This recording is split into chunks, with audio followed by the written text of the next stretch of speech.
Caesarean झालेल्या बाळंतीण महिलेला 32 kilometre लांब सोडून पसार झालेल्या चालकास व कर्मचाऱ्यास सेवेतून काढून टाका, बिरसा फायटर्सची मागणी। सिझेरियन झालेल्या बाळंतिणीला 32 किलोमीटर लांब सोडून रुग्णवाहिका घेऊन पसार झालेल्या चालकाला व संबंधित कर्मचाऱ्यांना तात्काळ सेवेतून काढून टाका अशी मागणी बिरसा फायटर्स संघटनेकडून जिल्हाधिकारी नंदुरबार व मुख्य कार्यकारी अधिकारी जिल्हा परिषद नंदुरबार यांच्याकडे एका निवेदनाद्वारे करण्यात आले आहे। निवेदन देताना बिरसा फायटर्सचे राष्ट्रीय अध्यक्ष सुशीलकुमार पावरा, राज्य उपाध्यक्ष गणेश खर्डे, जालिंदर पावरा, जिल्हा प्रसिद्धी प्रमुख व इतर कार्यकर्ते उपस्थित होते।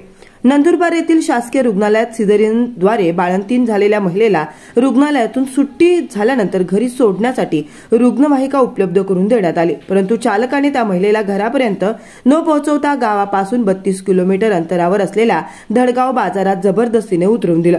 परिणामी पैसे नसल्यामुळे बाळंतीण महिला 40 अंश तापमानात रडत बसली।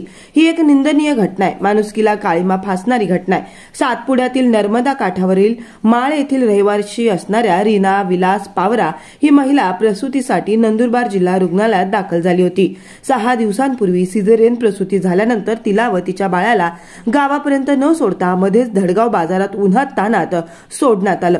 1 महिन्यापूर्वी अक्कलकुवा तालुक्यातील पिंपळखुटा या आरोग्य केंद्रात प्रसूतीसाठी जाणाऱ्या एका गर्भवती महिलेचा रुग्णवाहिका बंद पडल्यामुळे दुर्दैवी मृत्यू झाला होता। ही घटना ताजी असताना पुन्हा अशी घटना घडणे लाजिरवाणी बाब आहे।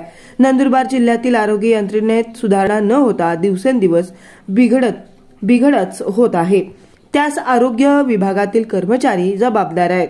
या बाळंतीण महिलेला गावापासून 32 किलोमीटर अंतरावर सोडून रुग्णवाहिका घेऊन पसार झालेल्या चालकाला व संबंधित जबाबदार असणाऱ्या कर्मचाऱ्यांना तात्काळ सेवेतून काढून टाकण्यात यावं, हीच नम्र विनंती। अन्यथा बिरसा फायटर्स संघटनेकडून तीव्र आंदोलन छेडण्यात येईल असा इशारा, आंदोलनाचा इशारा बिरसा फायटर्स संघटनेकडून प्रशासनास